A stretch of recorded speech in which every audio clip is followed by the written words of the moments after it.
se orientó a las construcciones civiles. En Venecia también encontramos en la arquitectura gótica la misma audacia, pero con variaciones características. El Palacio del Dux no busca alturas, parece más una labor de encaje.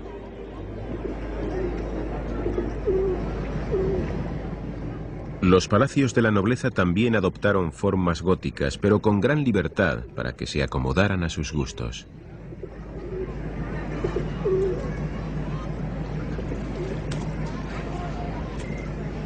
Así pues, cada país creó su estilo gótico propio.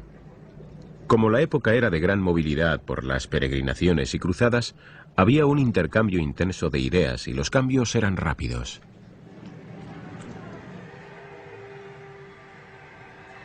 En el momento en que surgieron en Francia las grandes catedrales y el reino alcanzaba la cima de su esplendor y gloria, el imperio alemán pasaba una de sus mayores crisis. Las tensiones religiosas y sociales cambiaron el país. Nadie quería someterse a las formas caducas del estilo románico imperial.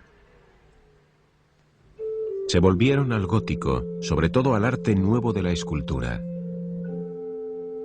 La escultura ornamental gótica de los portales se llevó al interior de las iglesias.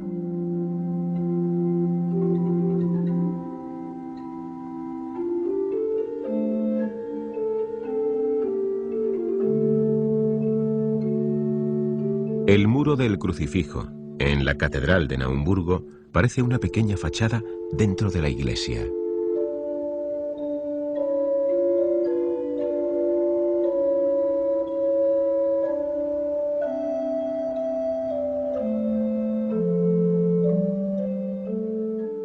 Se da un énfasis mayor al tema del sufrimiento y de la agonía de Cristo, más que al de su triunfo. Una emoción religiosa nueva encuentra expresión en la escultura. La pasión de Cristo se convierte en el tema central.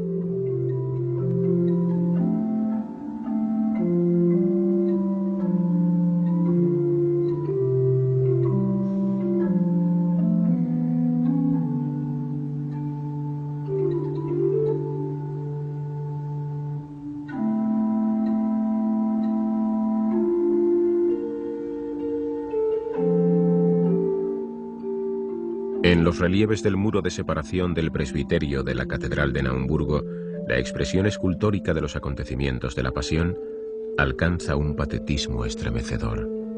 Las figuras expresan el dramatismo espiritual del momento terrible. Cristo ante Pilatos. Pilatos se lava las manos.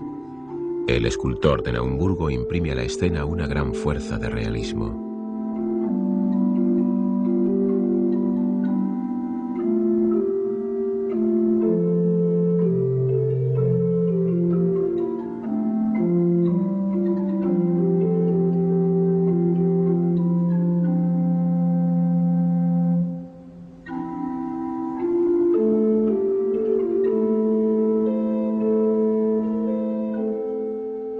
Las figuras de los donantes en el presbiterio de la Catedral de Naumburgo están entre las creaciones más bellas de la escultura gótica alemana.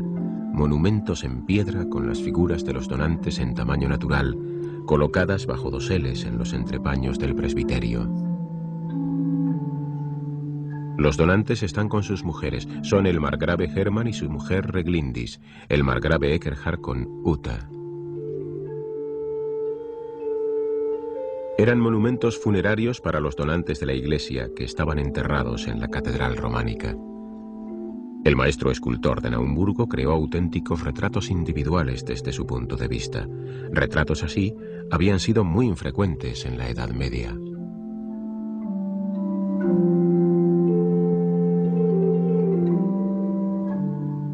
En una atmósfera de pietismo místico se introdujeron temas de patetismo intenso que intentaban conmover la piedad del observador por la muerte de Cristo y la agonía de la Madre de Dios.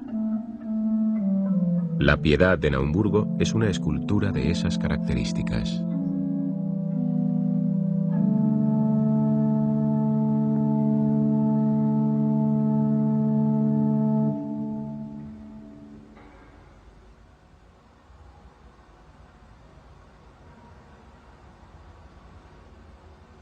Sin embargo, 50 años más tarde este tipo de expresiones ya no eran posibles.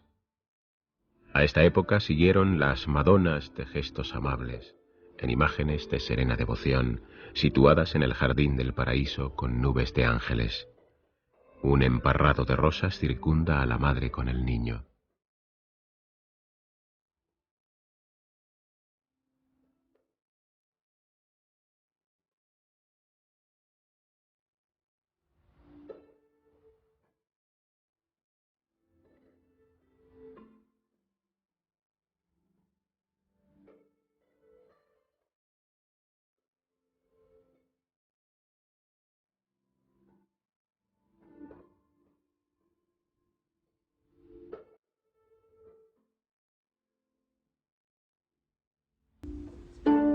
Hacia 1400, Europa encontró una nueva unidad artística. Esta época se conoce con el nombre de Período del Gótico Internacional. Un arte, como de orfebrería, se propagó por toda Europa, rezumaba delicadeza, matización, riqueza de detalles. La sociedad cortesana también se hizo internacional. La reina Isabel de Francia, una princesa bávara, regaló a su marido, el rey Carlos VI, el día de Año Nuevo, una obra de orfebrería adornada con esmaltes, perlas y gemas. El rey se arrodilla delante de la Madonna circundada de rosas. Un paje le sostiene el yelmo. Los gustos de la sociedad cortesana tenían una influencia en el arte, como en ninguna otra época. El arte servía para embellecer la vida ordinaria.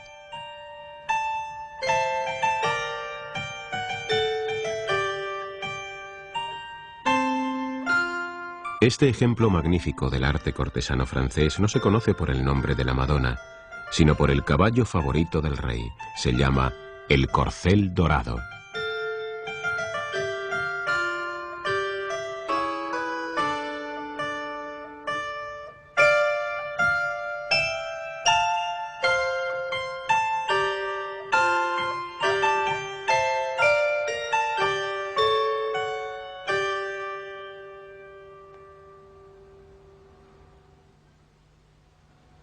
Sin embargo, en medio de este mundo de sueños cortesanos surgió en el siglo XV un nuevo realismo. El artista holandés Jan van Eyck pintó un cuadro devocional para el canciller de Borgoña, Roland.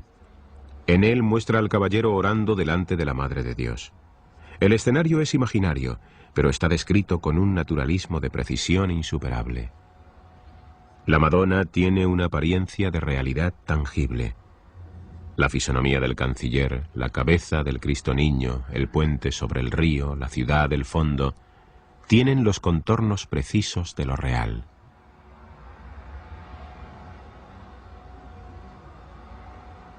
Con todo, los rasgos de la Madonna están estilizados con cierta sutileza, igual que los del ángel que flota con una gran corona. El canciller Nicolas Rolin donó a su tierra natal una residencia para pobres que aún existe hoy. La residencia se sostiene por las rentas obtenidas de un antiguo viñedo propiedad del rico canciller. Con esta donación, el canciller hacía algo para la salvación de su alma y para remediar algunas necesidades de su época. Esta generosidad repentina de Rolin provocó un comentario desdeñoso del rey de Francia. El canciller ha empobrecido a tanta gente que es muy justo que construya un asilo para pobres antes de su muerte.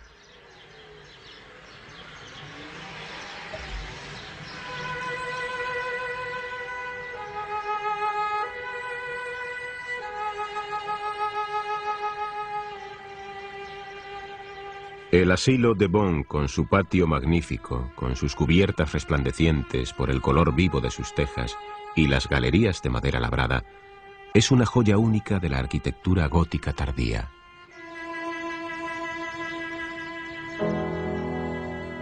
La estructura preciosista de todos sus detalles continúa en la decoración de su interior. En el gran salón de los pobres, construido como una nave de iglesia con sus apuntalamientos anchos y al descubierto, descansan los enfermos.